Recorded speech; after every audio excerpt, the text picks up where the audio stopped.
Hello.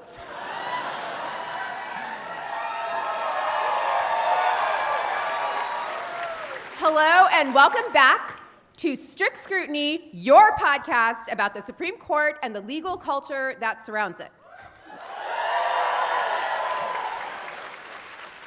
We're your hosts. I'm Melissa Murray. And I'm Kate Shaw. Hello. And we are thrilled to be coming to you today live from the Howard Theater in Washington, D.C. HU! Yep. So if you are here, you know that June is always an especially busy and high-stakes time when it comes to the Supreme Court's calendar. That is always true, but it feels especially, almost agonizingly true this year as we all wait on the edges of our seats to see what the justices will decide in cases involving presidential immunity, abortion emergencies, the future of the administrative state, and much, much more. Now, while we're waiting, we will note that they haven't been completely remiss. They did issue some decisions this week, and so we will talk about those decisions. But first, before we get to their work, we have some work of our own. We have, for this live show at the Howard Theater, a very special guest.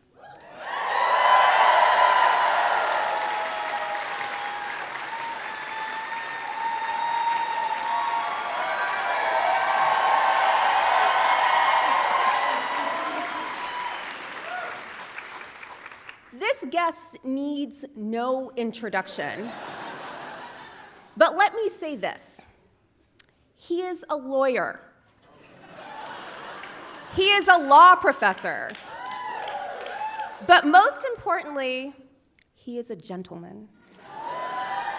In fact, he is the second gentleman. The second gentleman in the entire history of these United States. So please, put your hands together and give a warm, strict scrutiny welcome to the one of one, the only one, the second gentleman, Doug Emhoff. Thank you so much for being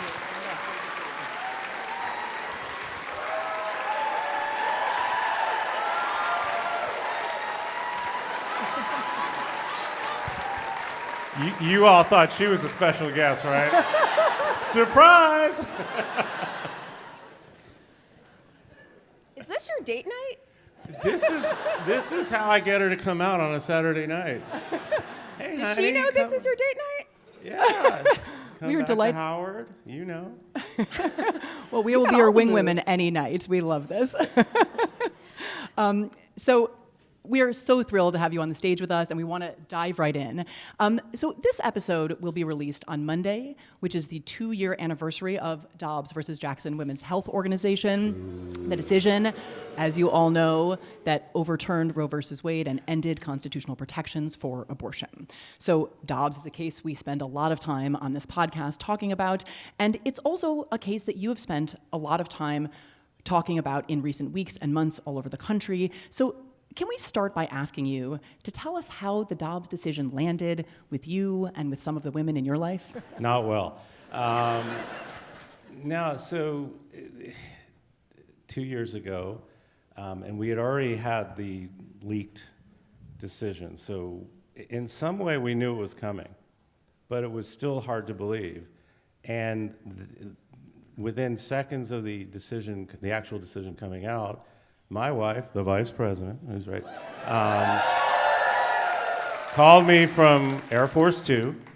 As you do. And literally, but again, this is serious. Like she said, again, we intellectually knew this might be coming, but it was still such a shock to her.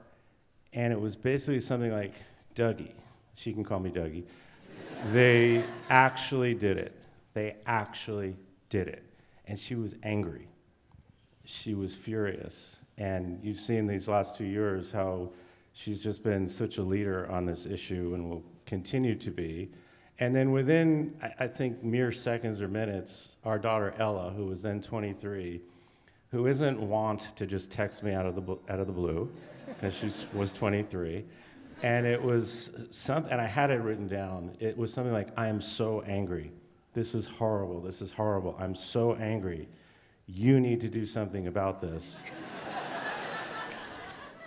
But then my mother, Barb, who was 81 at the time, now 83, Ella's now 25, she called it literally within minutes too, and she's someone back in the 60s and 70s, like a lot of women of her generation, were out there fighting and marching and shouting for equal rights and abortion protection.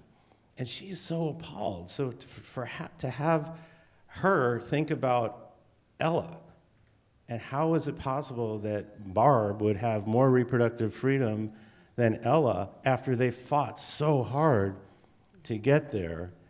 And I just knew right away I had to do something about it, not only as second gentleman, but it was the right thing to do. So just from the get-go, I think even within days, maybe even that night, I just started speaking out about it. And I've been doing it for 2 years, and just around the 2-year anniversary, been doing a lot of events, and I'll be in Detroit on Monday. And all the White House principals and folks in the administration, we're going to be fanning out on Monday to just continue to spread the word about how egregious this Dobbs decision was.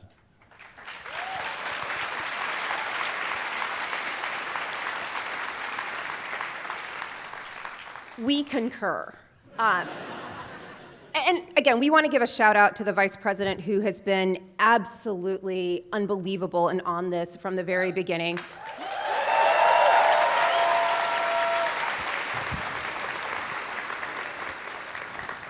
But I want to talk about your role, because it's so important to have men talking about these questions, about how this affects all of our lives, not just the lives of women or people who are capable of pregnancy. And one of the things I think that's really great about having you on this stage is that the anti-choice movement has actually been very diverse in terms of their gender representation on this issue. They have men, they have women out there in front, and we've mostly had women on the front lines. We haven't always had men out there making the push for greater access to reproductive freedom.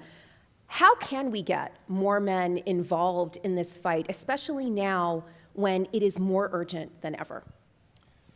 Well, I'm going to keep speaking out with the microphone that I have and just telling the stories. I think, as a former trial lawyer and now a second gentleman for almost 4 years, the most effective communication is just telling the stories. And we've seen some just horrific stories out there that are well known, but many millions of stories that are not known.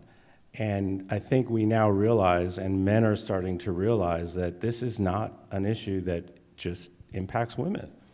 This is an issue that impacts everyone on so many different levels. So if you're talking about your family, and say it's your partner or wife who was trying to have a baby, and there's a complication, and that woman gets sick to the point of having sepsis and almost dying, and not being able to have children after that, by the way, that will affect the man just as much as the woman. And so people need to understand that. And it's also about other rights that are at issue here. And I know you've talked about this many, many times, as Justice Thomas said the quiet part out loud in Dobbs, what's next? And what's next is everything.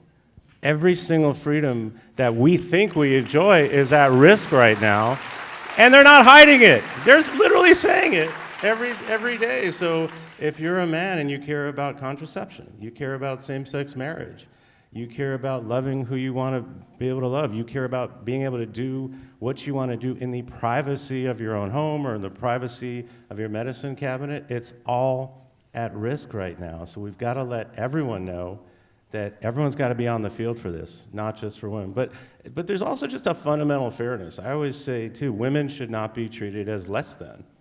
It's just not fair. It's just not fair. So men, we need to step up.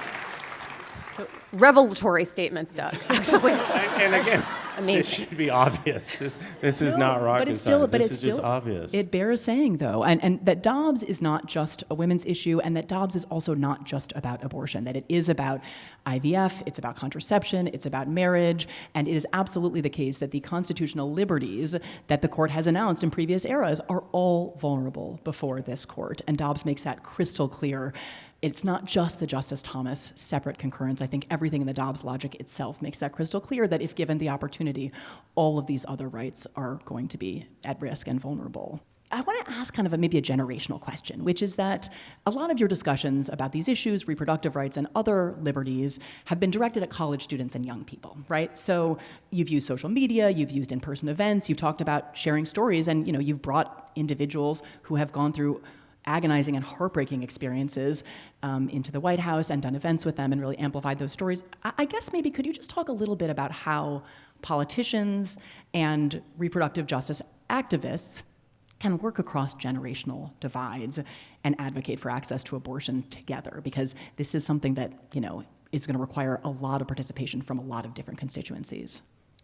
Yeah, so I've been doing a lot of work with men, but younger men in particular, all over the country. And a lot of it's just education, because I think a lot of young people, and maybe even a lot of Americans, need to be reminded about how the process works, and remind them that Donald Trump won famously or infamously, told Chris Matthews women should be punished for getting abortions. He ran on a platform of overturning Roe v. Wade, and as president promised to appoint Supreme Court justices that would do that. They did that, and now these rights are being taken away. And so when I explain that sometimes to people, they look at me with, oh, really? I didn't know that. So we need people to understand that this is how it works, that elections matter, that who's president, who's in the Senate dictates who's on the Supreme Court, and that has such a massive impact on your lives. And as for younger people, I always ask them too, what are the various things that you care about? And then it's a long list of freedom. It's, I'm concerned about who I can love. I'm concerned about who I can marry, what I can read. I'm concerned about all these other things. I say, well, great, because all that's at risk right now. And so by you supporting this issue and sticking up not only for women, but for freedom, this intersectionality, they get that because they've been doing that on these other issues. So they need to know that you need to be doing this on this issue too, because if we let this issue of reproductive freedom go, all these other things that you care about as a young person, and as a young person, you're gonna have to live in this world many, many, many years. And you want to do that with as much freedom, as much liberty as possible. And that resonates. But I need young leaders. Then I tell them, you have to go out and spread the word. I can only do so much. Not every 25-year-old is going to listen to me. They're going to listen to other 25-year-olds. So we need to get them like out us. there, like you. If only. And that's true on a lot of issues. We need young folks who care about this stuff to help us get the word out to other young folks. So I was talking to my fellow kids, and they... I saw that. That was you in that meme. Hey, fellow young people. Hey, fellow kids. A lot of them are really disaffected, and it's not hard to understand why they're disaffected. We live in a really distorted democracy. With gerrymandering, with voter suppression, even when you get out there and you get the vote out and you go to the ballot box, you don't always see your preferences registered in the policies that the people you've elected actually produce. What would you say to young people who are facing this upcoming election cycle and maybe are just a little defeated from not seeing everything they wanted to have happen? And they're going into this knowing that things have been taken away by the Supreme Court that they really wanted, like student loan relief, like reproductive rights. How do you get them energized to go and do it again when the other side has made it so hard for them to actually win? Well, that's why they're doing it. They're trying to beat people down. They're trying to divide us. They're trying to make you feel powerless. And we can't have that. I mean, we just have to realize that literally our way of life is at stake right now in this upcoming election.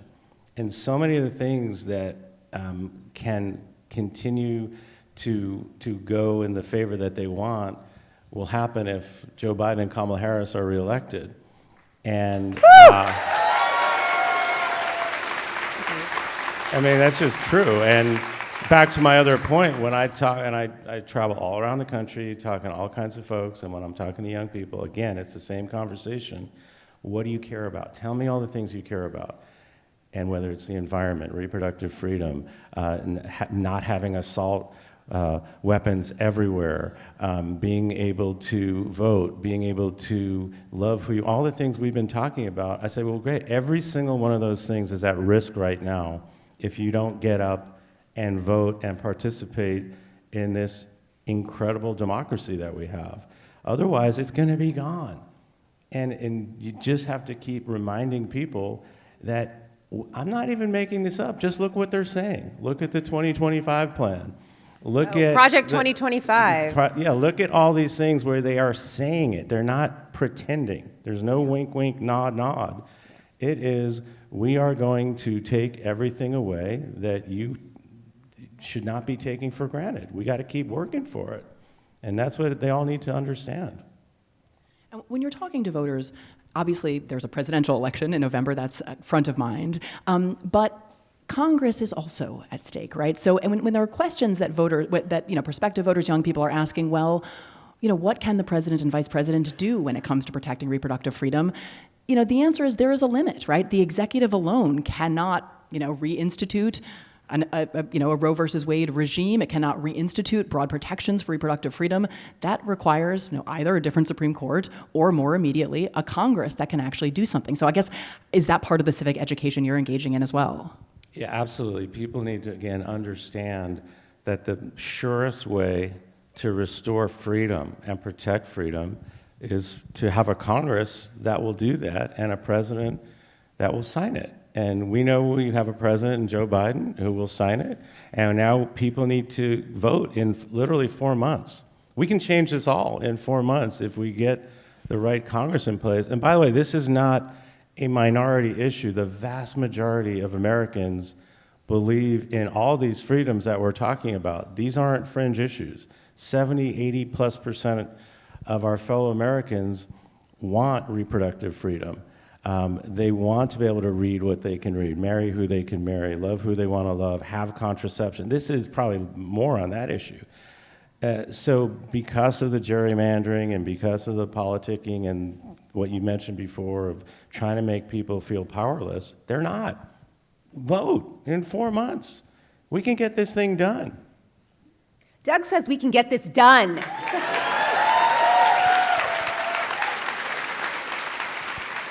I'm with him. Vote.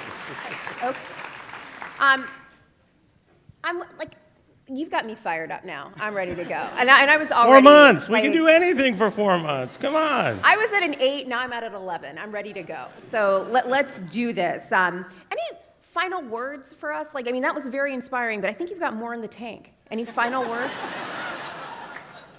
Well, what else do you want to talk about? Well, what's it like to be the second gentleman? It's awesome. You make it look good. I get to be married to Kamala Harris.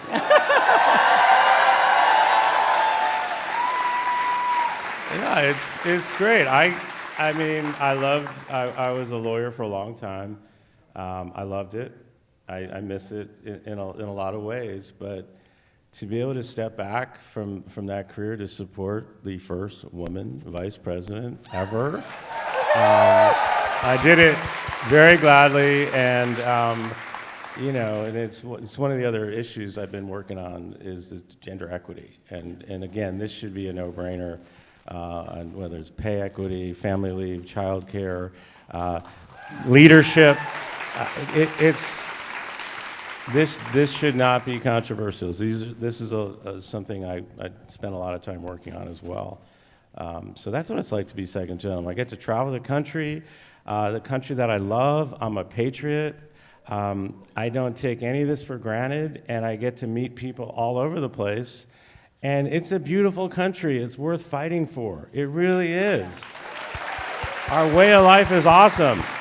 And by the way, things are great. They really are great out there. We have a beautiful system. Let's fight for it. So 4 more months. Let's fight for it. Let's re-elect Joe Biden and my wife, Kamala Harris. And let's just keep moving forward, not back. They want to drag us back. Let's move forward. You're really putting all the other husbands to shame tonight. Really. Let me just say, from our perspective, it is genuinely inspiring. You're charting a path no one has ever walked before. There's never been a second gentleman, and you get to make this what I think you think your time is best spent doing, and to focus on gender equity, on reproductive justice, on LGBTQ issues. Just enormous admiration for the way that you are using this precious platform to advocate for the issues that we all care so much about. So really, thank you. It's an honor.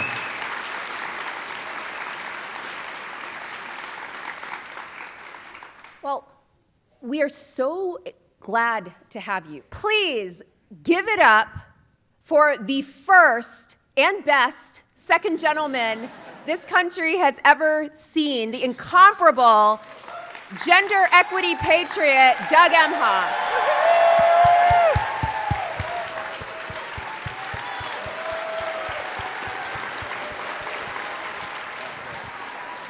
You're the best.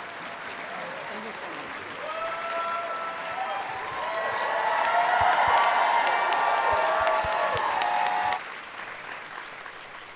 We have to cavil a little. We started this podcast with our ride or die, Leah Lippman, in 2019, so just 5 years ago. So we're coming up on our 5-year anniversary. A happier anniversary than the Dobbs anniversary. Happier anniversary than the Dobbs anniversary. We never imagined when we started doing the podcast that one day we would be in front of a live audience with the first second gentleman of the United States. With the actual vice president of the United That States too. in the crowd. That too. I mean, This is totally surreal for us. Really quite amazing. Well, that's a good segue. Obviously, there are just 2 of us here because, as you know, our ride or die, Leah Lippman, is still convalescing from her bicycle accident. So she's still back in Ann Arbor recovering from her injury, so she can't be here tonight. And obviously, we miss her immensely, and we love being out here on the road, but we miss having Leah, who would have really loved to be here with all of you. So please, let's give a big shout out for Leah, who's home.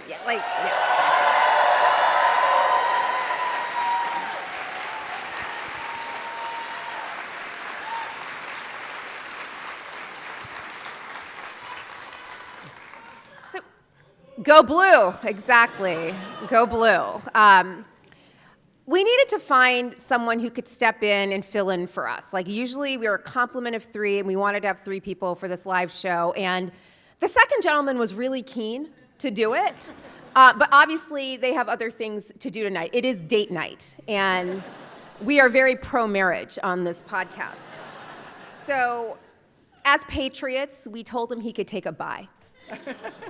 But that means we had to find another guest. Right? Someone who could step in and fill Leah's very big shoes. And it's hard to fill Leah's shoes, but I think you'll agree that our guest host that we found for tonight is the best person to do this, someone who really comes close to filling those shoes. And not only because he has very, very large feet. He has very large feet. Amazing, yeah. Very large feet. He is, maybe that is That's a little clue. But a dear friend of the pod, a New York Times bestselling author of The Shadow Docket, which is now out in paperback. I think still for another week, the Charles Allen Wright Professor of Federal Courts at Austin, but as of July 1st, a professor of law here at Georgetown. You already are a bit, but please give it up for DC's newest resident and tonight's guest host, Commander Professor Steve Vladeck.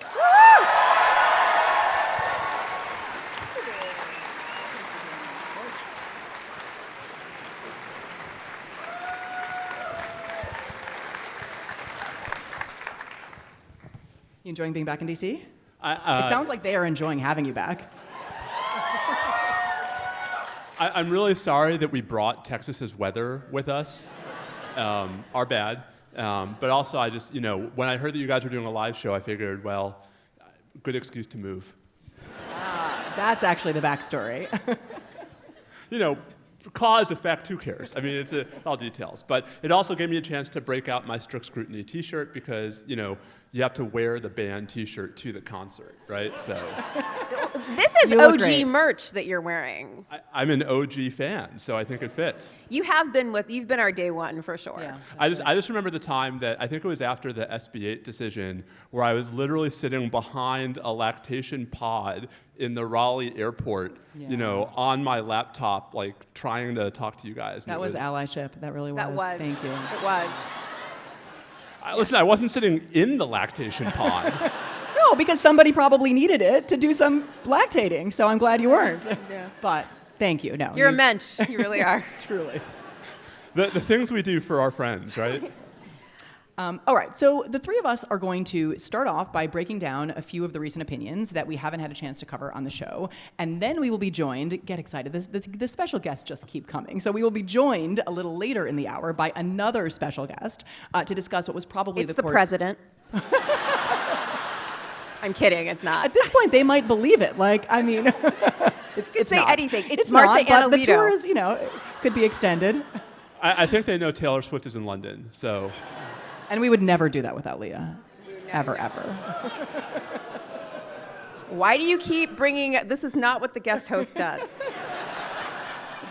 But when this to be disclosed third guest comes up, we will talk about United States versus Rahimi, a really important case involving the Second Amendment and domestic violence that the court issued last week. First, though, before we get to those opinions, we want to briefly cover a couple of Trump-related news items in the courts. First, Trump advisor Steve Bannon filed an emergency application in the Supreme Court on Friday, seeking to remain out of prison while pursuing further appeals for his 2022 conviction for defying subpoenas from the January 6th committee. Bannon has been. Yes, you can boo. Okay. That seems right. Bannon has been sentenced to 4 months in prison, and after losing his most recent appeal in the D.C. Circuit on Thursday night over the dissent of Trump appointee Judge Justin Walker, he is scheduled to begin serving that sentence on July 1st, unless the Supreme Court intervenes. His filings position Bannon as a kind of political prisoner, if you will, sort of the Alexander Solzhenitsyn of the right. He claims that the United States government seeks to, quote, imprison him for the 4-month period immediately preceding the November presidential election. Okay. Math. That's what that is. Steve, any action here would be an enormous development. As the high priest of the shadow docket, what say you about Bannon's prospects? You say high priest, and I hear Thomas Becket, and I start getting very worried. Who will rid me of this meddlesome priest? That's why I'm worried. You should be. Vergonia. You should be. So, I think the short version is the chances that the court is actually going to grant what is basically an application for release pending appeal are pretty close to zero. That said, pretty close to zero in this day and age means something different than it used to. But we were in this movie about 3 months ago. So Peter Navarro tried a very similar tack. And he actually got Chief Justice Roberts in his capacity as circuit justice for the D.C. Circuit to write a short opinion saying go to jail. But go to jail because we can consider all of your arguments in the normal course while you're in jail. And I think that if we get anything out of the court, it will be something like that. Like, hey, Steve Bannon, maybe you have some interesting arguments, but we're not going to go back on, we would never go back on 50 years of precedent. We're not going to... But this is not, the court is not in the business of granting bail, and I think that this is not a precedent even this court would want to set. It's getting into new businesses, so, but I think it sounds from what I'm hearing as though this is not something you are actively losing sleep over.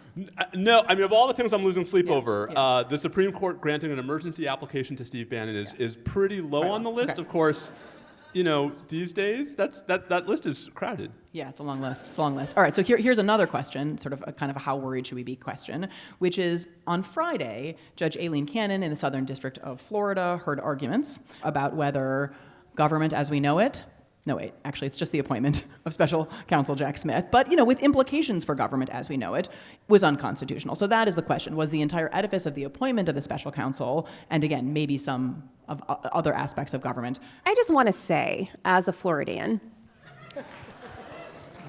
you don't get a lot of claps for being a Floridian, so I appreciate you. I grew up in Port St. Lucie, Florida, which is... Let's go Mets. Yes, exactly. Except today, which we won't talk about. Except most days, really. I grew up in Port St. Lucie, which is right next to Fort Pierce, which is where the courthouse that Judge Cannon sits in is located. And I'm just going to say that all of the Carl Hiaasen books are correct. You've got to expect the unexpected when you head down to the Sunshine State. But even I, having grown up there, did not expect what happened on Friday in Judge Cannon's courtroom. So first weird thing to note, Judge Cannon held an oral argument to probe whether the appointment of a special counsel is in fact constitutional. This, despite the fact that United States versus Nixon and a zillion other cases, including a recent case from the DC Circuit that the Supreme Court declined to review, appear to have settled this issue. To which I can only say, ma'am, this is not a Wendy's. No. Okay. So yes. It happens at all. That's sort of weird thing one. And weird thing two is sort of how it happens, which is that Judge Cannon brought in outside lawyers who have nothing to do with the case other than they'd filed amicus briefs around this question of constitutionality. And it's all pretty atypical, and I think we have to note that this is happening on a week when reporting for the New York Times has revealed that when Judge Cannon was assigned the Trump documents case, not one but two of her senior colleagues on the bench interceded, strongly urged her to step aside in this case. She refused, and what we are seeing is the fallout. So that was a weird thing too, right? Like, there's more. When the chief judge is like, girl, I think you should sit this out, and you're like, no, I'm gonna do it. Like, weird. I think the other weird thing, though, is the fact that she had these outside counsel, who were really just amici, arguing in this oral argument. It was like an episode of The Love Boat with special guests. Like, am I dating myself? Yes. It's fine. It's fine. Not that you're dating yourself. I'm a young yourself. person. I'm just envisioning the amici as characters in the Love Boat. Isaac. And I'm really, really wishing I hadn't. So. But it was weird. It was weird. Always good when a court appointed or a court invited amicus stands up and says, "I just have 7 points to make." It's a good sign that things are going well. Listen, I think that the thing that we've always been wondering about Judge Cannon's involvement in this case is it seems like one of two things is true. Either she is totally over her head, or she's not. And I think that, Or both. Well, okay, fine. But, I think what it comes down to is, these are plausible sounding on social media arguments that are completely contraindicated by precedent. The funding issue she's hearing argument in on Monday is literally what the Supreme Court just resolved against this exact argument. So, I think the question is, if she's just in over her head, she'll come to her senses and say, okay, fine, it was nice to have this conversation, but I'm persuaded that the law is this. If she's really trying to be malicious, there's one problem with all of these arguments, which is if she accepts any of them, it triggers an appeal. And at that point, it's no longer her case to control. So, I understand why folks are worried about these developments. I guess I'm not yet convinced that they spell doom for the future of this case. Right. So this is, of course, in some ways the most legally and factually straightforward of the Trump cases, which is why these interminable delays and roadblocks are so uniquely maddening in this case. But so I gather what you're saying, Steve, is that if the question is should we be worried that this case gets thrown out, the fact that the 11th Circuit has already kind of strongly rebuked her on substantive rulings might suggest that she might be disinclined to rule at all. And so rather than an adverse ruling, just more slow walking and delay is what we are likely to see here. Yeah, and I think, the reality is that, the 11th Circuit, yes, it is fairly conservative, but it's conservative in a way that I think speaks very well to the middle, not just the median of the current Supreme Court. And so, in a way, the conservatives. Yes, Yeah. but the conservatives who are closer to the Democratic appointees than the other conservatives. You know, it happens. Do you It's just- write for Politico?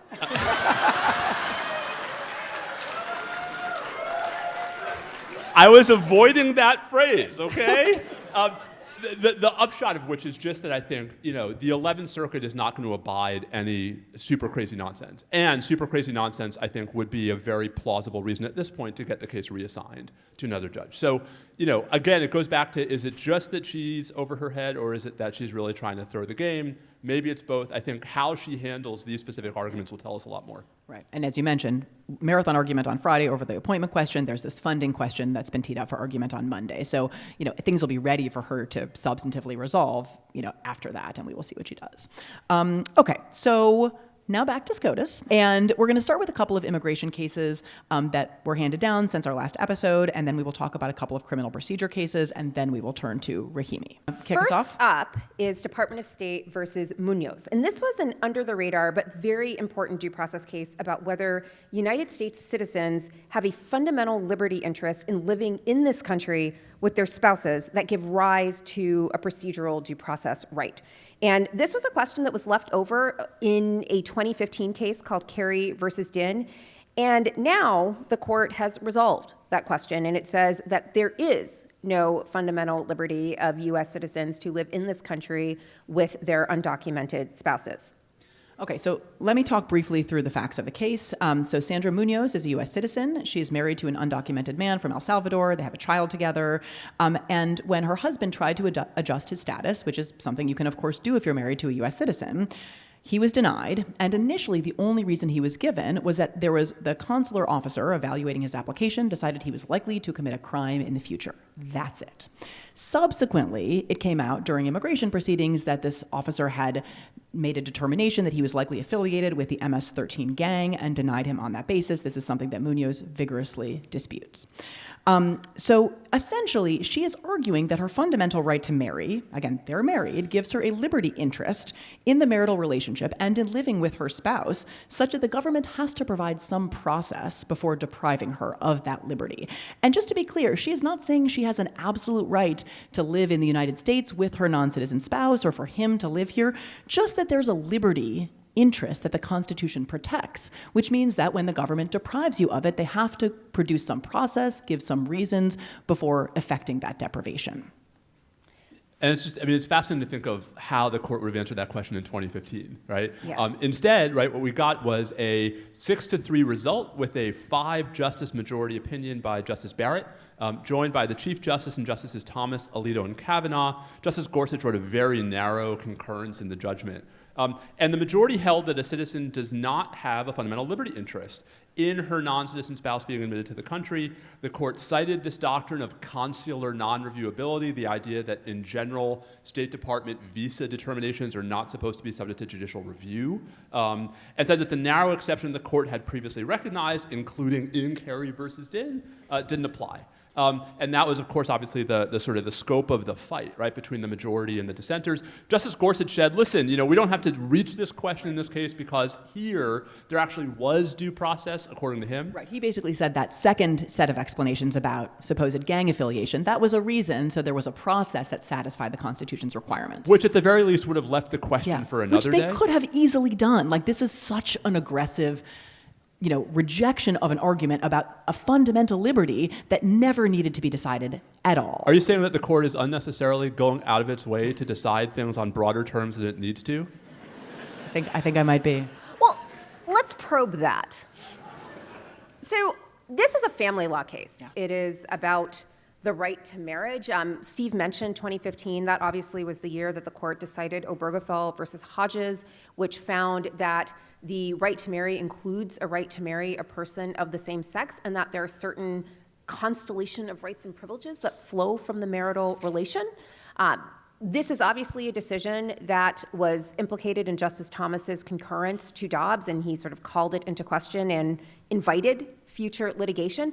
I think this is the beginning of that future litigation, and I found it really notable in this decision that in trying to determine whether there was a fundamental liberty interest at stake, this court used the logic and analysis that was enunciated in Washington versus Glucksberg, right? So a much earlier case, a case that later was reprised in the discussion of fundamental rights in Dobbs, but very different from the fundamental rights analysis that the court undertook in Obergefell, where it said determining whether there was a right to same-sex marriage required thinking about how marriage had been dynamic and changed over time. Like women had once been subordinate to their husbands in marriage, but now they were equal partners. Marriage was once confined to people of the same race, but now it could be interracial, that marriage had changed over time, and so the right to marriage could change and still be fundamental. That's not the logic of this decision. They're instead going back to Glucksberg and this idea that, did this right exist before in our history? Is it part of the history and tradition? And that is discussed. And the court says, no, we've never had a history or tradition of recognizing some fundamental liberty to reside with your undocumented spouse. And when you frame the question like that, well, obviously you know where this ends up. And in that sense, it really recalls the court's disposition in 1986 of Bowers versus Hardwick, where Michael Bowers said, I have a right to privacy. And the court said, no, actually what you're seeking is a right to engage in same-sex sex, which we don't recognize. I mean, it's all sort of teeing up, right, this question of how narrowly is the court going to look at these kinds of implied fundamental rights going forward, all while the court is having this battle, even within the 6 conservative justices, about how they're supposed to do history and tradition. Glucksberg sort of ratchets that up to level 9. Yeah, and Justice Sotomayor's dissent blares the alarm about all of this, right? So the fact that Glucksberg and this kind of Bowers-esque logic are really what the court is being guided by, the fact that the decision doesn't mention Obergefell, right? This is the court's most recent and really important pronouncement about marriage. It is not cited, and I think that because it's going to be abandoned. I mean, Sotomayor really does seem to suggest that it is both the conspicuous omission of a citation to Obergefell, but also the conspicuously different methodology that the court uses to decide whether there's a fundamental liberty interest here that really, is. You put that together with Dobbs, and even though Dobbs said, as we obviously just talked about with the second gentleman, Dobbs says it is not touching anything but abortion, it's not about anything but abortion. That was never remotely persuasive, even on its own terms. But for any doubters, this opinion makes crystal clear that other liberties the Constitution has been understood to protect are in real danger. And so I think that she is very much, again, sounding the alarm about other rights that are now in the crosshairs. And she's also specifically focused, as to the impact of this case, about the fact that same-sex couples are going to be the most hurt by this decision, and same-sex binational couples, right? So if you have a U.S. citizen spouse and a non-U.S. citizen spouse, and there's no right for the U.S. citizen spouse that the Constitution recognizes to live here with their spouse's home country may not recognize their marriage at all, and that might mean there is literally no country on this planet Earth they can lawfully reside as married couple in, and that is who is going to be harmed by this decision. So in, I think, classic Sotomayor fashion, she both is very focused on the on-the-ground impact of this ruling, but is also stepping back to say, this is about much more than binational couples and immigration law. This is really about our most cherished constitutional liberties. Case in point.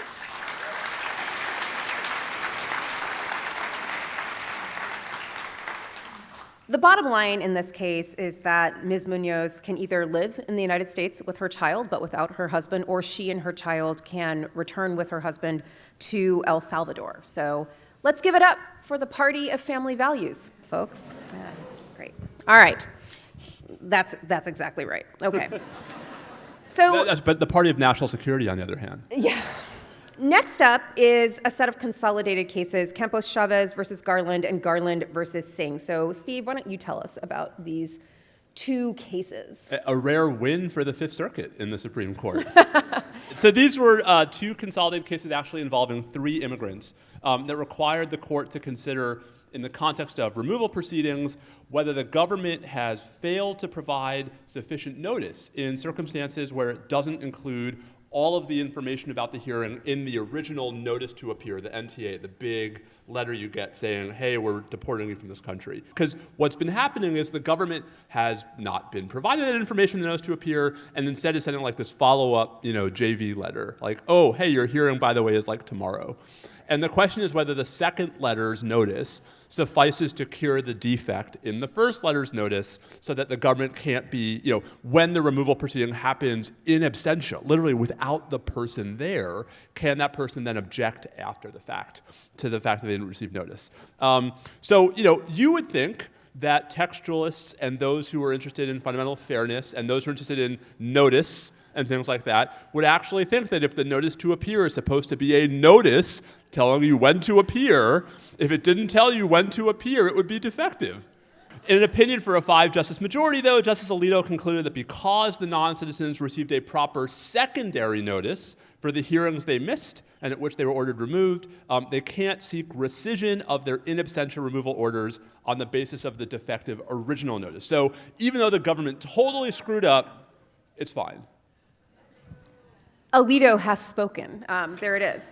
That's the majority opinion. Justice Jackson wrote a dissenting opinion in which Justices Sotomayor, Kagan, and Gorsuch joined. Surprising me, too. In that dissent, Justice Jackson unsurprisingly took issue with the majority's thin understanding of textualism. The whole point of textualism is that you read.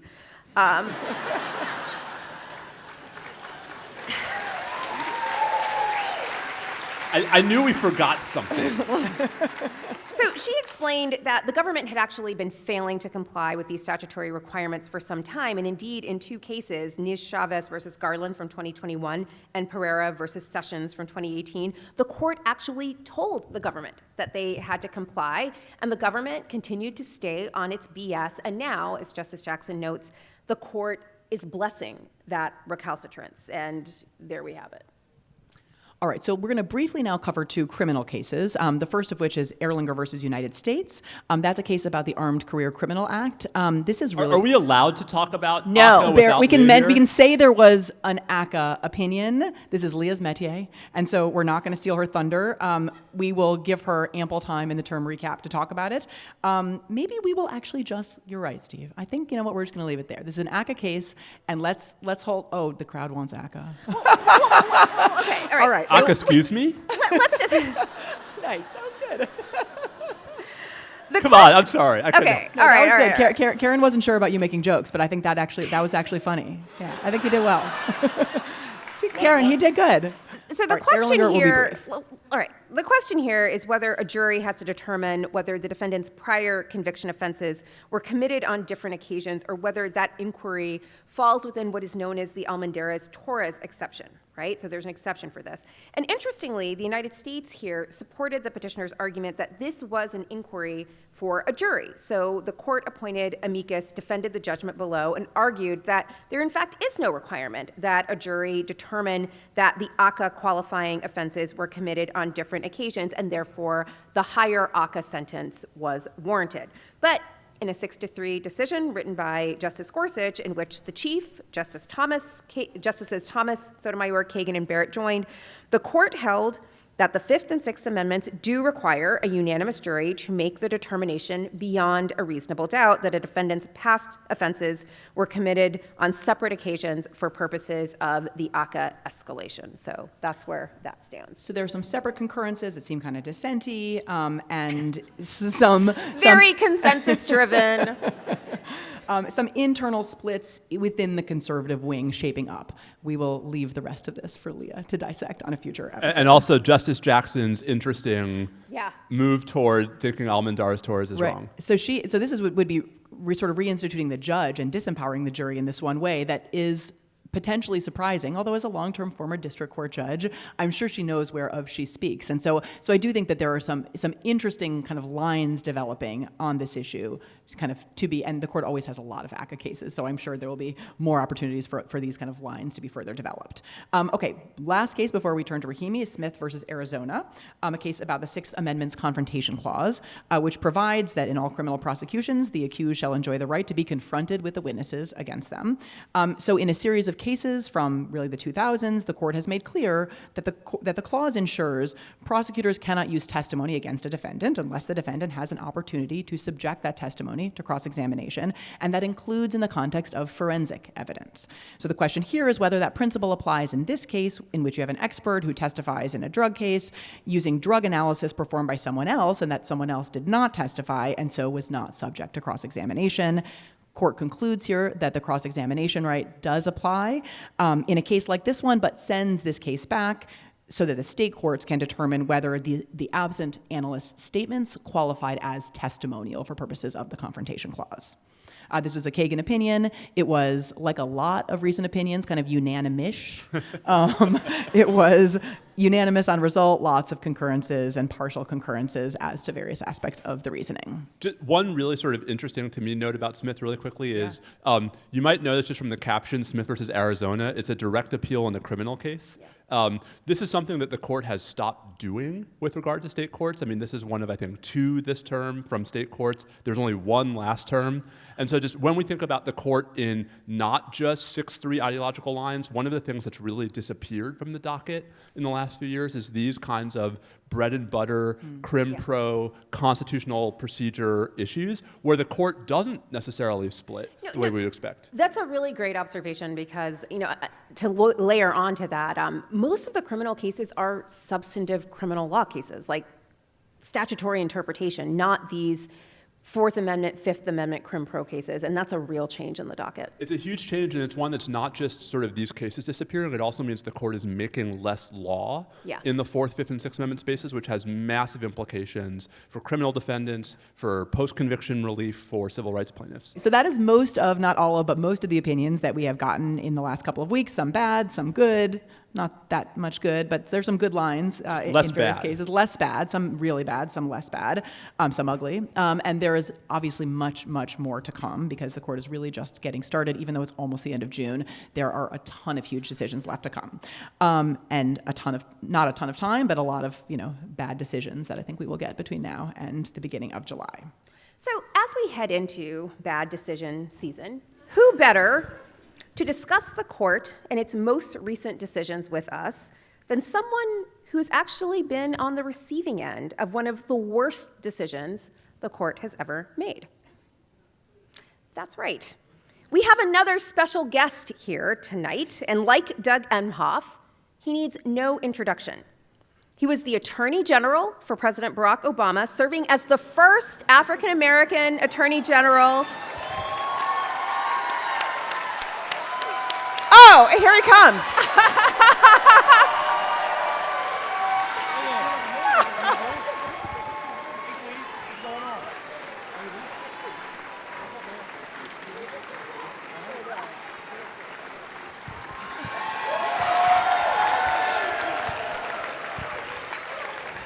I had a whole wind up for you. I know, but that was an entrance. Oh, my. Okay.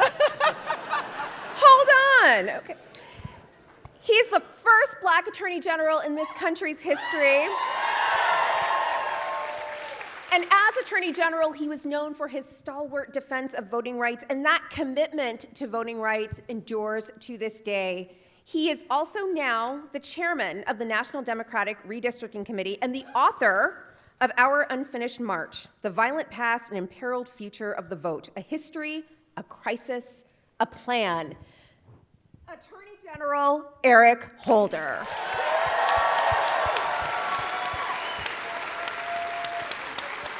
I'm your hype man. You gotta let me hype. Okay, all right. I love the sunglasses also. You can keep on, off, whatever, however however you're the most whole comfortable. time. Well, you had that surprise with the vice president. I thought it'd come out and make people think Stevie Wonder had come. They're pretty excited about you. All right. All right, so we just ticked through some recent cases, but we obviously saved a couple to discuss with you. And we're going to start with those cases. We want your take on those, but then we're going to ask you to talk a little bit about your recent work, and we're going to end on a lighter note, but we'll With sort a of drinking game. That's right. We just changed it up. It's going to be a drinking game now. Yes. Is that all right? Obviously. Yeah. All right. Okay, all right. This is We gonna saw be this more nice fun than bar when we got in, and we were like, we got to do a drinking game. We should probably drink first and then talk. Some of us did. It was him, not me. I'm on my own steam tonight. Okay. So, General Holder, I don't know if you know this, but tomorrow, June 23rd, is Justice Clarence Thomas's birthday. We're not going to sing. No. He will be 76 years old. And listeners, you will remember that 2 years ago, on June 23rd, 2022, Justice Thomas gave himself and the NRA the best birthday present ever, an expanded Second Amendment right to keep and bear arms. Specifically, in NYSERPA versus Bruin, Justice Thomas, writing for a 6-3 court, struck down New York's concealed carry permitting regime on the ground that it was inconsistent with the history and tradition of firearms regulation in the United States. Now, in the wake of Bruin, we learned that not every gift is as welcomed as a $2,000 photo album or an all-expenses-paid trip to the Bohemian Grove. Lower courts, in particular, have really struggled with what to do with this gift of Bruin and how to apply Bruin's history and tradition test. And many courts have actually struck down laws that have been on the books forever, on the view that Bruin requires those laws to be upheld only if they have a true founding-era analog. So this week, just 2 years shy of Bruin's second anniversary, an 8-1 majority of the court decided, I think, that it was time to return Justice Thomas's gift to himself and the NRA, or maybe to exchange it for something less kind of catastrophically destructive to a society that is ravaged by gun violence. Is that what happened? I'm not sure it's a gift exchange or just a price adjustment. Okay, good point. Okay. I mean, Store credit? something. It's not a total exchange. I don't know what that credit gets spent on. God. All right. Well, whatever it is, John Roberts, who is the author of the opinion, did seem to suggest that Bruin actually was a perfect gift. Like it was. There was nothing wrong with Bruin, but the problem was that lower courts didn't understand how to use the gift appropriately. So because of that, this led to decisions invalidating things like bans on guns at summer camps and the subway and this case. That's Roberts' narrative in the Rahimi majority. Do not let that bait and switch fool you. The problem was not with the lower court's misunderstanding, but the fact that the decision in Bruin was actually outrageous and indefensible. It's not also just that it was messy and hard to apply. It was fundamentally deeply wrong. One of the reasons it was so wrong was because the Chief Justice assigned it to Justice Thomas, right? So that was a problem of his own making. He's not a person known for judicial restraint. You don't want chaos, don't give the opinion to a chaos agent. Correct. And yet, Roberts did. Yeah. And, as Jodi Kantor in the Times reported, also in the last couple of weeks, Roberts joined the Bruin opinion, and he joined it in full, only after a long delay, only after requesting some changes, but he did join it in full. So he did, basically pick out the gift, and so there is the broke it, own it, I think, kind of principle at work here. But so all this to say, the revisionist history in Rahimi, which is that Bruin was fine, and that the lower courts are the problem, I think, do not buy that. Well, and this revisionist history is something of a tradition with this court, I'm just gonna say. All right, so back to the attempted gift exchange price adjustment. So the facts of this case are obviously rooted in this question from United States versus Rahimi, in which Zaki Rahimi, who, full disclosure, is not a nice guy, challenged a federal law, 18 U.S.C. 922 G8, which disarms those who are subject to domestic violence restraining order. And he challenged it on the view that it violated the Second Amendment. Initially, the Fifth Circuit had taken this case and had held that the law was fine, but once Bruin came out, they then reheard it, and the Fifth Circuit, like a bunch of goblins, gremlins who ate after midnight, got wet, decided they're just gonna fuck shit up. And so they wrote this opinion in which they reheard Rahimi's case, determined that he was right, the law was invalid, and it was invalid because it lacked a founding era historical twin, violating the Second Amendment. And the case was appealed, and the court basically tried to put the brakes on this, really tried to tack back from where they were just 2 years ago. And that by itself, I think, is really meaningful. So I want to get General Holder's response to this, but maybe first let's just lay out how the court kind of tried in this 8-1 decision to, justify reversing the Fifth Circuit and sort of what it did to the kind of Bruin test. Steve, give us a little bit of a breakdown. What did Roberts say? And not that it was convincing, but how did he try to explain the disposition of the case? Yes. And then we want to get we should the note it's general's never reaction. a good sign when there are 8 justices in the majority, and between them they write 6 opinions. That's right. But so the majority opinion by Chief Justice Roberts, it has this line that was clearly meant to be quoted by everyone, that the court's Second Amendment cases were not meant to suggest, quote, a law trapped in amber, unquote. It's like, no, but a firearm trapped in amber. Right, the Second Amendment, he says, permits more than just those regulations identical to ones that could be found in 1791. That really the question Bruin wants courts to ask is, quote, whether the challenged regulation is consistent with the principles that underpin our regulatory tradition, unquote. Ah, yes, because that will be clearer to everyone. And he says, using the proper test, it's clear that this facial challenge to 922. Now, we don't decide any of the harder cases. And just one thing that I think drives me absolutely bananas about this, the whole sort of logic of Justice Scalia's majority opinion in Heller was that the court could dispense with that, prefatory clause in the Second Amendment because everything was so clear. And now you have the Chief Justice saying, well, things aren't always clear, but that's okay.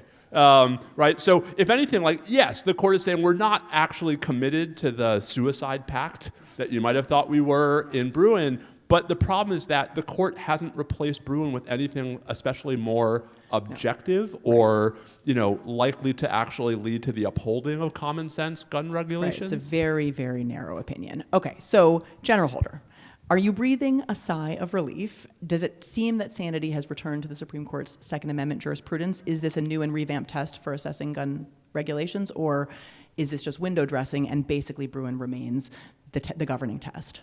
Oh, no, this is a definite sigh of relief case, but it doesn't mean anything has fundamentally changed. I mean, we're all focused on Bruin, I think, which was just an abomination, but the Heller case was wrongly decided. And so,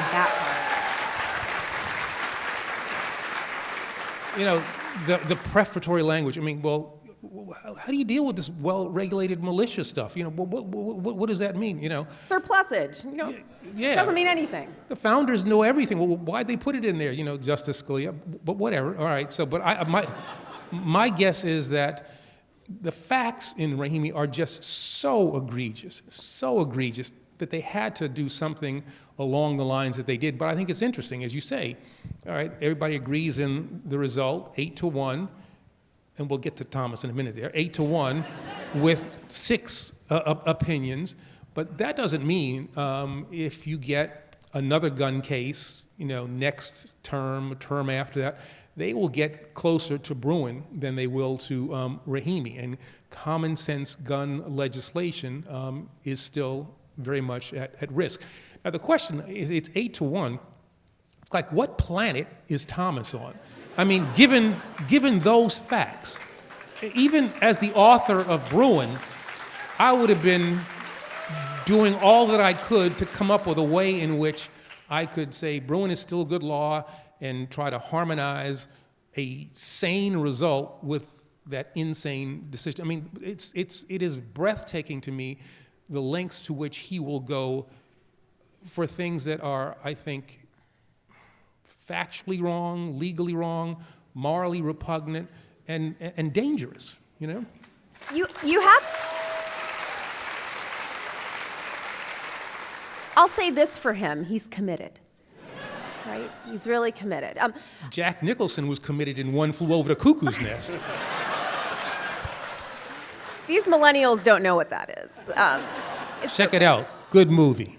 So, did you notice in this opinion that the majority seem to be rebuking the Fifth Circuit, like, you guys are really out there? And it warmed my heart to see the Chief Justice write in here, Jim Ho, please come to the principal's office. Right. And Corey Wilson, who now has also had 2 majority opinions reversed by, I think, a combined vote of, 15-3, right? So, the dynamic, but we still have a lot to come in the next week. And, 2 of those are major Fifth Circuit cases, right? The net choice social media case, actually 3 of them, Jarkozy about the SEC, also Murthy versus Missouri about social media jawboning. It's possible the court actually sides with the Fifth Circuit in one of them, but this is going to mean that, the court's going to have had 11 cases from the Fifth Circuit this term. That number itself is crazy. The court is reversing the Fifth Circuit in ideologically charged cases, and it's reversing the Fifth Circuit not 5-4 or 6-3, and that was last term's story too. And so for folks complain a lot about the Ninth Circuit is bad. The Ninth Circuit so far is 5-5 this term. I can't do math, but I think that's even.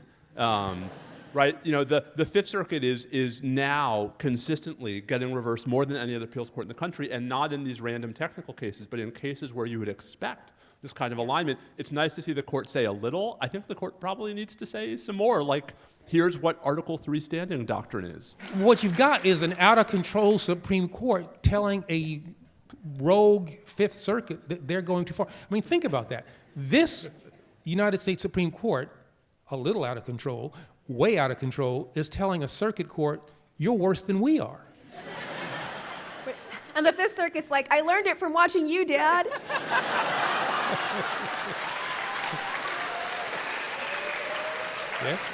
Yeah. I want to quote Sherilyn Ifill on cable news last night said a version of this, which I thought was so correct, which is that when the Supreme Court rebukes the Fifth Circuit, like, that's good and important in a case like this, but it is kind of like punishing the child that you spoiled, right? Like, they're acting out because of the way you have acted yourself. And so it's good that they're now actually responding appropriately, but they created the conditions for many of these Fifth Circuit opinions. And it's worse than that in one respect, which is then you get people who are inclined to defend the court in outlets like Politico, right, saying, look, the court is not this crazy 6-3 conservative thing. And it's like, well, if you're not going to account for the court choosing the cases and choosing cases where the Fifth Circuit has gone totally off the reservation, then you can make the numbers say whatever you want them to. I mean, the reality is, this is a court that now for, I think, 7 or 8 times in the last 2 terms has had to say to the Fifth Circuit, we spoiled you too much, right? Take back the lollipop. Yeah. Okay. We should talk about the concurrences Yeah, briefly, because there there's are some a pretty lot of interesting and concurrences. important concurrences. Yeah. We won't talk about all of them, but let's tick through a few of them. Maybe Justice Sotomayor, should we start with? So Justice Sotomayor concurs just for herself and Justice Kagan. Really powerful writing. She's still obviously livid about Bruin and the history and tradition test. She's not sort of going to let bygones be bygones. She agrees here, obviously, that the Fifth Circuit was wrong and that this domestic violence prohibition is perfectly constitutional, even under Bruin, but she is not over Bruin by any means. I will just read one quote, which is, she says, a rigid adherence to history, particularly history predating the inclusion of women and people of color as full members of the polity, impoverishes constitutional interpretation and hamstrings our democracy, which I think is really important. I feel like we say that on this podcast. It did sound like we have been striking a similar note. Do you think she listens? I don't know. Maybe some clerks do. I don't know if she's Maybe. a podcast listener. It's hard for me to imagine. I don't think she is. Okay, well, maybe it's getting into chambers somehow.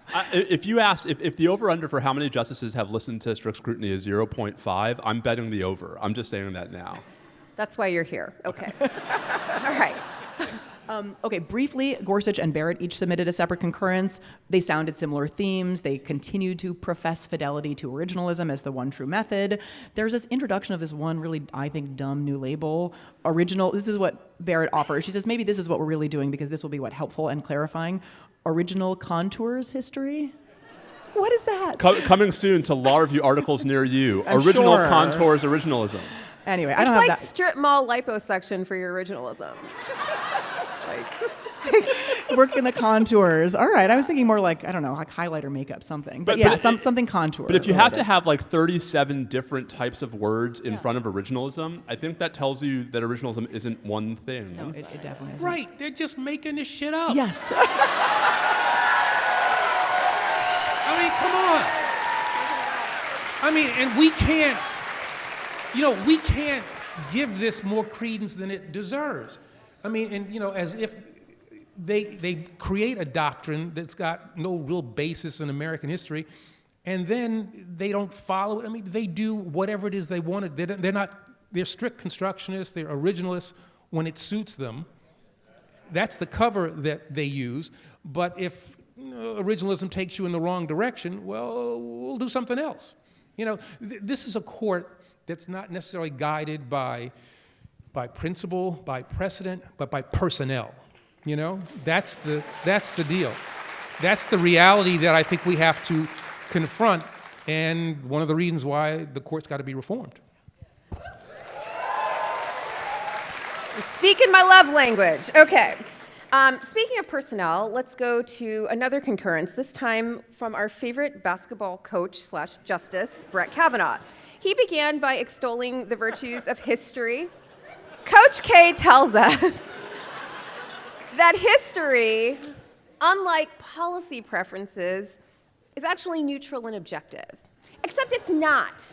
right? So historians, actual historians who have trained and gotten PhDs, will tell you that historians are making value judgments all the time about what facts to overlook, what facts to prioritize, what archives to look at. There's a whole debate among historians about archival neutrality, but again, you would have to read to know this, and so it doesn't make it in. So there's that. That was a serious burn.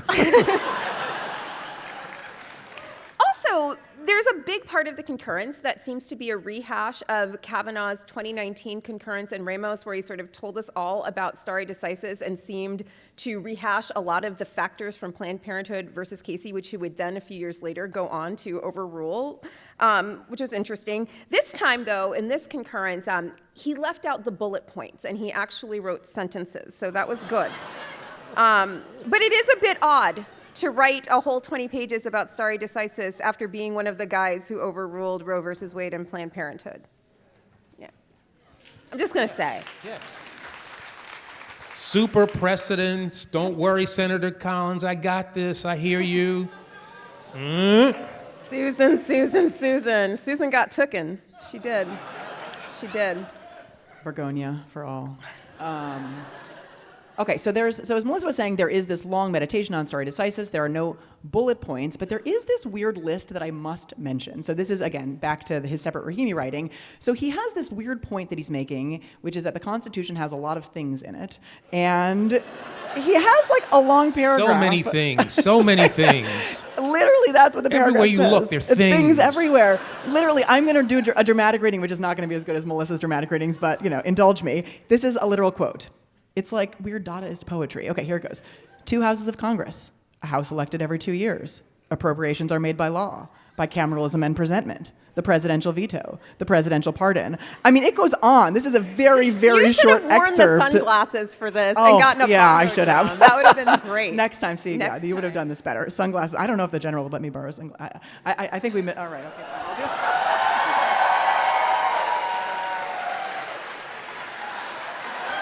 Oh, I like this. That's what I'm talking about. I think I'm leaving here with these tonight. I like that. All right, let me read 2 more. The president serves a 4-year term. A maximum of 2 elected terms for a president. I mean, he just is reading, but they're not actually sentences from the Constitution. So he is Baby written steps, in this Kate. really strangely I don't know how to describe it. It's broed out prose that is his summation of the Constitution. And he's using this to say text is important, but his version of the text isn't actually anything that's explicitly in the Constitution. It's really weird. Okay, so there's that. And then there is a footnote that Leah referred to in our group chat as a real sausage fest of a footnote. Which is how the group chats typically go on decision days. But it's a string site of an array of respected scholars, all of whom are men. Very telling for America's favorite father of daughters. So that's Kavanaugh. Okay. Now I think we have to talk about Okay, Thomas. the Thomas dissent. Oh, wait, no, okay, do you want to say I just want to say something? one thing about the footnote, which Okay. is, The the sausage footnote fest. is look, I can cite 22 law review articles, just like a 1L. Justice Gorsuch did the same thing in West Virginia versus EPA, and it's y'all, naming law review articles does not prove that you read them. Ask any law review editor. Can we do the Thomas? Let's do Thomas dissent, Okay, and then we pivot. Okay, all right. So this dissent is a lot, right? So it reads like someone who invited all of his friends to endless shrimp at Red Lobster. And then the friends get there, and the shrimp comes out, and the friends are like, oh, I'm not eating, I'm on Ozempic. And Thomas is totally like, bitch, I thought we were doing this. I feel like the general sort of said it all as to the Thomas dissent. There's not, it is a wild and unhinged document. It suggests that surety laws, where you put up money to say you wouldn't do something like fire a gun, is literally an analog to that, is the only way to try to regulate the possession of firearms by individuals like Mr. Rahimi. Like, that is an actual argument that is made in this dissent, and it's not surprising that no one else is on board. And this, I think, is one place, I don't know, we talk a lot about how the lone Thomas dissents and concurrences don't stay lone for long. I actually think this might be the rare exception. I'm not sure anyone else is on board with this. Sureties are all we can do to regulate dangerous guns. This is uncharacteristic. I'm going to defend Justice Thomas. Wow. Stop. So Stop. spicy. It's so spicy right here. For the record, I'm not a part of this part. No, I'm not. General Holder only joins in part 1 and 2. Okay. Hear me out. He's not wrong, because if you were being faithful to what he wrote in Bruin, he's actually right. It's the majority who's rewriting Bruin, but not calling it a rewriting or overruling of Bruin or whatever it is. And that's what's making him so pissed. Like, you told me you were here to eat shrimp. Here is the shrimp. Eat the shrimp. So what did you make of this dissent? Well, it flies in the face. I mean, when I was the United States Attorney here in Washington, D.C., we started a domestic violence unit to deal with the problem of battered women and women who were subject to all kinds of physical abuse. And his opinion, whatever you want to call it, his tome doesn't deal with the reality of the situation that people in those situations must confront. This notion of you got to have due process. It's kind of like, I mean, hey man, we're talking about people who have been found to be a danger to other people, and domestic violence stuff is way worse than all kinds of other violent crimes that occur. The things that drive them, the consistency, the perseverance of people who want to do harm to others. And he's like, yeah, what? Give them a gun. What could possibly go wrong, Now, I don't think, again, that we should see in the majority opinions or whatever, feel too good about that. I think it's going to be a situational adherence to Bruin, This is one, can't do it here. We don't want the shrimp here. Next Thursday, that shrimp looks good. Yeah, we'll eat that shrimp then. Different case, we'll take the shrimp. So the person who wants all the shrimp off the table is Justice Jackson. And so she writes a concurrence here, and she begins by underscoring that her name's Bennett and she's not in it. Like, she wasn't here for this crazy stuff, and she's just trying to clean up the mess. This concurrence is basically reading Bruin and directly, Justice Thomas for filth. So here's one part. The message that lower courts are sending now in Second Amendment cases could not be clearer. They say there is little method to Bruin's madness. Zing. She then goes on to say, and this is in reference to what preceded Bruin, this discord is striking when compared to the relative harmony that had developed prior to Bruin. Like, you, sir, are no Justice Scalia. Even he wasn't this crazy. She then goes on to say, but it is becoming increasingly obvious there are miles to go. Meanwhile, the rule of law suffers. That ideal, key to our democracy, thrives on legal standards that foster stability, facilitate consistency, and promote predictability. So far, Bruin's history-focused test ticks none of those boxes. All right, so let's pivot at this point. We've covered a lot of SCOTUS news. We have both Rahimi, which, again, sort of the rare piece of good news in narrow outcome, still very ominous in terms of the court's approach, broadly speaking, to the Second Amendment. We also had the Cargill case, in which the Supreme Court, not in a Second Amendment case, but in a statutory interpretation case, struck down this ATF, right? Prohibition on bump stocks in another act of, it felt like, real judicial kind of nihilism, and suggested very clearly that the court is an enormous obstacle to meaningful gun regulation. So that is out there, and I don't know, General, if you wanted to talk about Cargill at all. If you all have not done it, get a video and look how a bump stock works. The court talked about you still have to move your finger or something. No, you don't.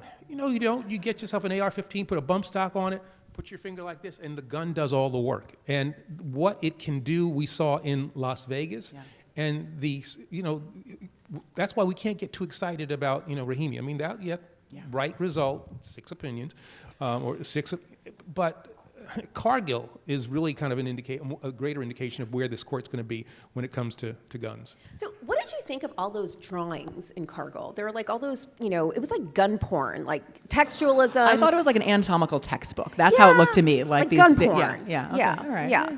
And a GIF. There was a GIF and a There was a footnote, GIF. actually, that took you to one of these videos about how these bump stocks operate, but it was this hyper-technical, right, like examination of the operation as opposed to what it actually means to interact with the gun. Hey, and what the gun can do, And what it you can know? Well, so I'm bringing up the drawings because we recently learned that the drawings were basically lifted from an amicus brief that was filed by the Firearms Policy Coalition, which is a nonprofit that describes itself as the nation's preeminent legal program focused on the right to keep and bear arms. And it seems like even though it's relatively a newcomer, it's more strident than the NRA. Right. And what also seems interesting is that they have a beef with you, General Holder.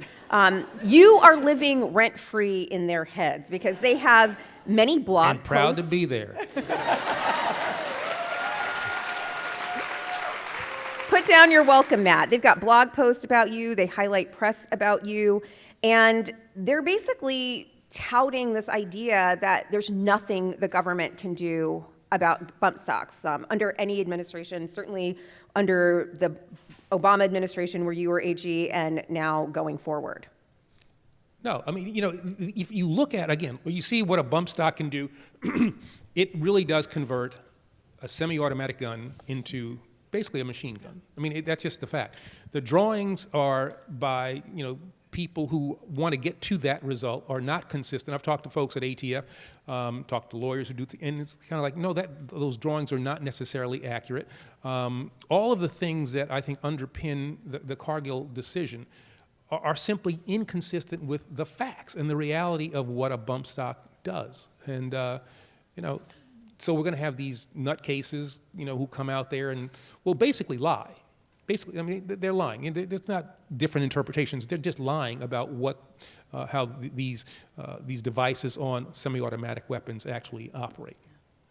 And right now we have a receptive court to the arguments that those kinds of interests are going to make. And so maybe this is a good place to pivot. You referenced reforming the court. This is since you have been out of government, you have been one of the people doing on-the-ground work, repairing some of the damage the court has done, both from the perspective of the democratic process, but also the court as an institution. So we wanted to take a couple of minutes just to get you to talk about some of that right now. And actually maybe to start with the court, and then we can talk more about kind of voting and democracy. Obviously, the two are connected. You tell a story in your book about deciding not to argue a case as Attorney General before the United States Supreme Court. It's not a story, I had noticed you didn't do it, but I had no idea why. Can you tell that story that you tell in the book? Yeah, I mean, there's a tradition that the Attorney General argues a case before the United States Supreme Court. You get dressed up in tails. It's the easiest case that, there's a case that the government can't possibly lose. I mean, if you go up there and drool, fall down, faint, whatever, you're still going to win.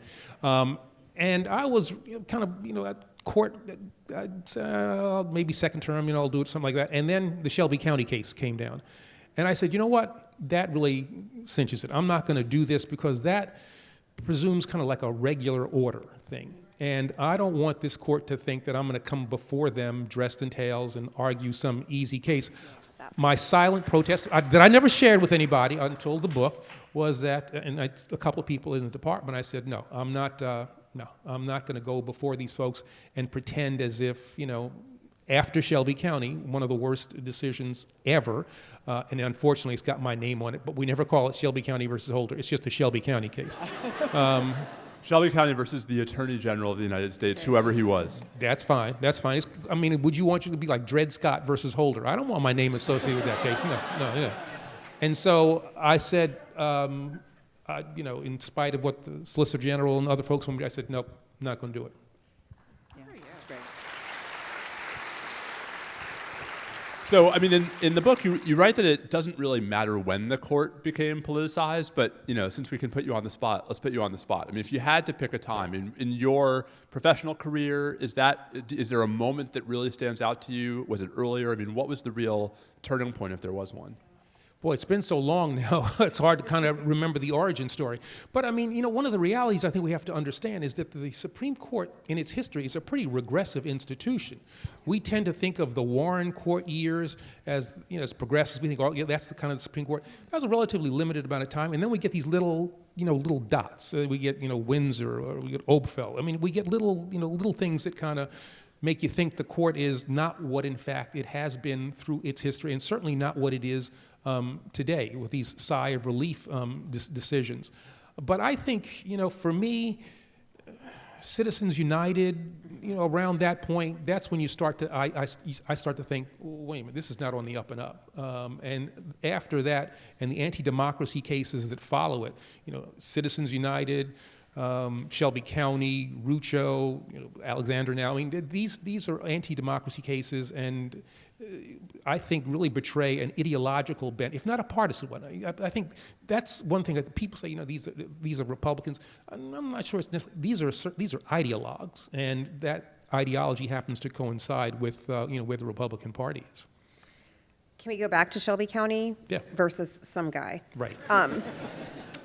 So that case is a monumental case from 2013. It strikes down Section 4 of the Voting Rights Act, which was the pre-clearance coverage formula, and it kicked it to Congress. Like, you can write a new pre-clearance coverage formula, but everyone knew. Kicked it to Congress after Congress had conducted hearings, thousands of exhibits, hundreds of pages of testimony, signed by a pretty conservative Republican president.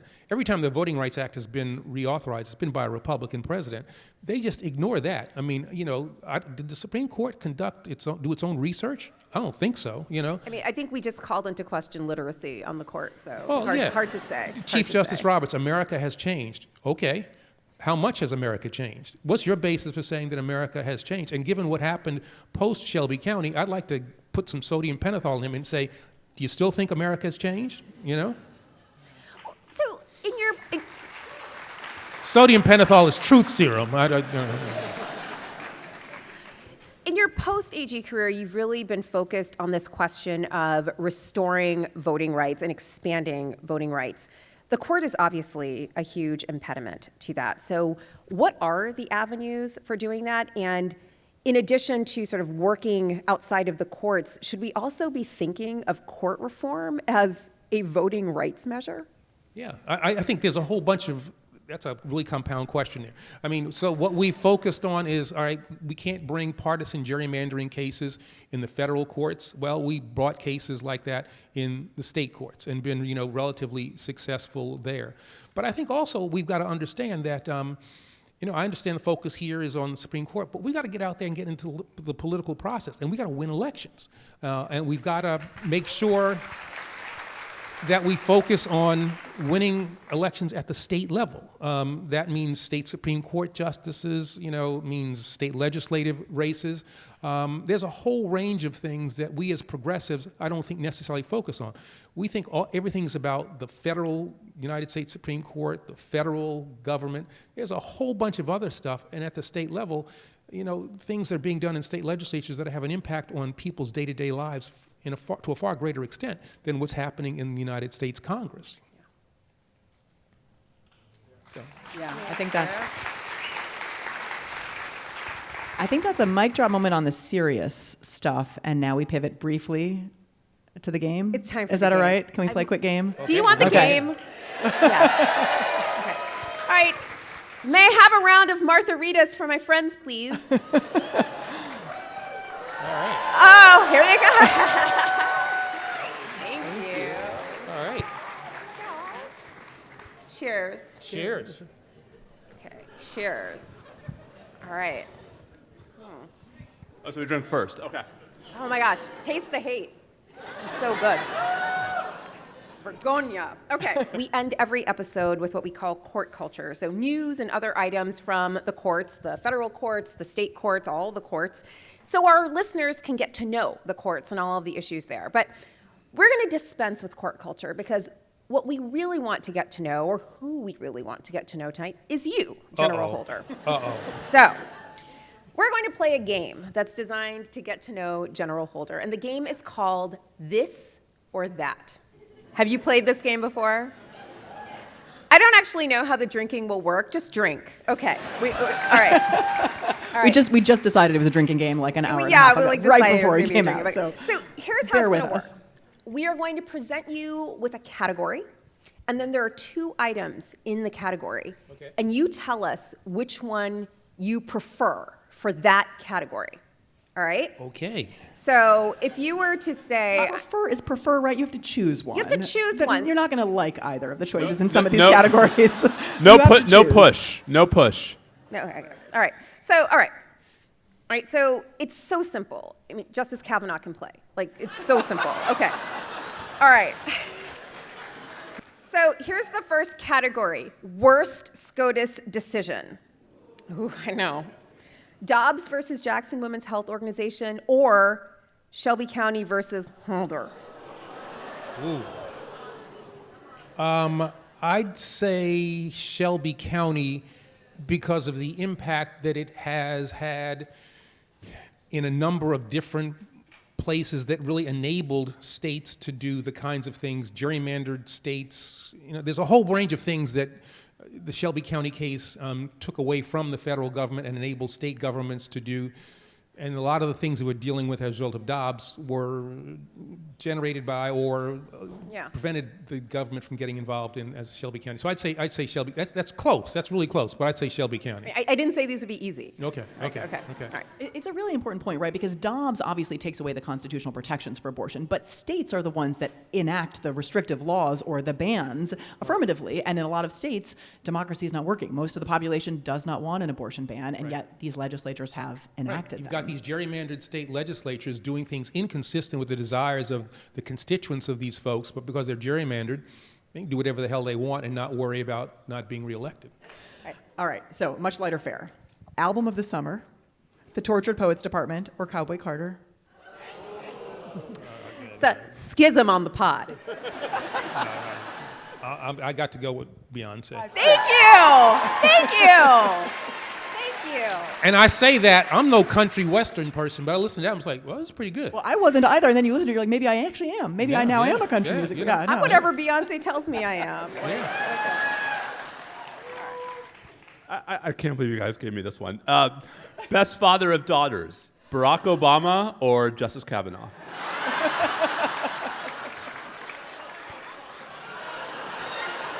Yeah, I'm going with 44 on that one. Some of these are softballs, obviously. Let's make it trickier. Okay. Best father of daughters, Barack Obama or Commander Steve Vladeck? Or who? Him. Oh! I didn't hear the last name. I was like, okay. I think he answered it. Same answer. You know, Barack still has Secret Service protection. Yeah. People with, I'm going still with 44. Okay. Stay on the good side of a man who can command folks with, All right, next category. Best college campus. Columbia. Yeah, thank you. That's a few exactly fans right. in the crowd. And NYU. NYU is kind of a sterile place,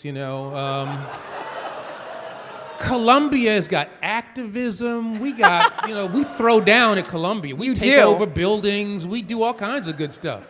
I took over the Naval ROTC office when I was a freshman at Columbia. So, And you still got confirmed by the Senate. I think they found out about that afterwards, That's how you do it. That's how you do it. That's- Unfortunately, all these shows are taped. So I'm a Columbia graduate, so I'm a homer here, Columbia. Okay. Scariest would-be attorney general, Ted Cruz or Josh Hawley? That's why you vote. Ooh. Got dark. It That's really like did.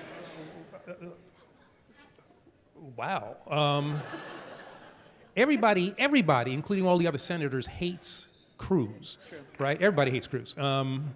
I suspect most of them hate. I think Hawley might be a little more odious, a little more. But that's like. Wow. Yeah. So yeah, he'd be the worst. Yeah, I'd go with it. But So the gentleman from Cancun is our choice. Drink. Yeah, I'm not. Okay. All right. Don't count that as an endorsement of Ted No, Cruz. no, Dan. no. I mean, think like, that you was know. clear. It's just a drinking game. The Ted Cruz at his slightly less. hearing. Attorney General Holder said I was not the worst. I think he said slightly less odious. So I don't think that's going on any campaign slogans. Okay, most batshit method of constitutional interpretation, because they're different. Although how exactly I think is a little bit still to be determined. But framers' intent versus history and tradition. All right, so they're both BS. They're both terrible. Okay, all right. Most batshit is the question. Least odious. Probably framers' intent. Probably. Right. I mean, I like this. Yeah. it's Audience all participation is probably fine. it's here, all yeah. nonsense. But I mean, I got to deal with what they gave me, folks. Right. At least it's sort of more. It's more of a finite universe and less kind of subject to Yeah. manipulation, gerrymandering, all of that potentially. Yeah, I Neither guess. is good. That's stipulated. Let's go to the next one. I mean, I'm not liking this game, you know? It gets better. It gets better. Best opinion sign off. I respectfully dissent or I dissent. I mean, forget that respectfully stuff, because you don't. Yeah. You know it's not respectfully. I mean, after you write this stuff that essentially says, that stuff is just nuts, it's inconsistent with the facts, the law, I can't believe you wrote that, then you write respectfully? No, just I said what I said. get rid of the adverb. All right. A serious one. Most promising court reform: term limits or court expansion? You know, I think given the crisis that we face now, immediate court expansion is probably, I think, the thing that I would want to see. Yeah. I talk about the need for 18-year terms in my book, and I think we should have that. But given the crisis that we now have, given the way in which this court was constructed with the theft of 2 seats, I think that expansion is something that ought to happen as soon as possible. Better for state-level democracy, elected state Supreme Court judges or appointed state Supreme Court judges? You know, given the results that we've had, I don't like the notion of elected judges, but given the success that we have had and the batshit crazy people who serve as governors in states where we have filed suits, I think I'm okay with elected state court justices. A lighter note. Best Italian superlative, fantastico, or vergogna. Vergogna. Okay, perfect. All right. Best summer beach reading, The Art of the Deal or Promises to Keep? Well, it depends on how, do you want to laugh? I mean, just want to have like a really fun time and say, this Want to stuff, have a functioning democracy. Promises to Keep.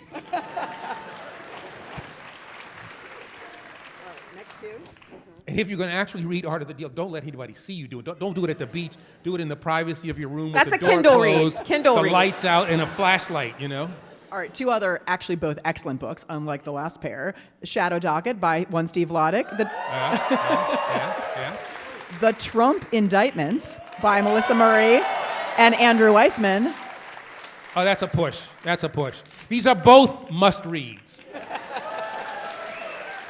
Good answer. One more pair. All right. This is the last one. Everything is on the line. Okay. The first is Our Unfinished March by Eric Holder. You might want to sit down. What's the second book? Grown Women Talk by Dr. Sharon Malone, also known as your wife. So I'm going to urge you to take your time with this one because you might get divorced. Well, here's the deal. One's a New York Times bestseller, and the other one's just a good book. So can I have that one? Go with the bestseller. And get it on Amazon right now, and leave a little note that I got this because Eric Holder told me to buy this book, okay? Everybody tell Sharon, I told you to buy the book. All right. We literally are at minus 1.09 seconds, so we're over time. But we just want to say thank you so much to the great folks at the Howard Theater for this fantastic opportunity. Thanks to all of you for making this a sold-out show, for coming out tonight. We're so glad to see you. And extra special thanks to our special guests, the incomparable Commander Steve Vladeck, the best father of a daughter, Doug Emhoff, and Attorney General Eric Holder, the best player of this or that.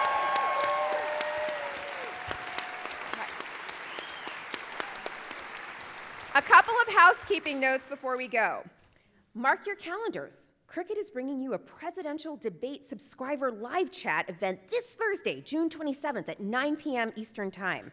That's right, you can suffer through this night together with a community of like-minded Cricket listeners, and you can offer up your own commentary, upvote memes, and so much more. If this sounds like your ideal Thursday night, sign up by heading to cricket.com/friends now. Strict Scrutiny is a Crooked Media production, hosted and executive produced by Leah Littman, Melissa Murray, and me, Kate Shaw.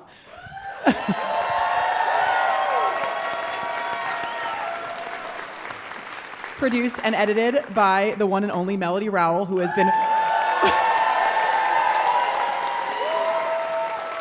been sending us increasingly agitated notes in the app in the iPads because we are really over time. Sorry, Melody. We were having so much fun, but we're really done now.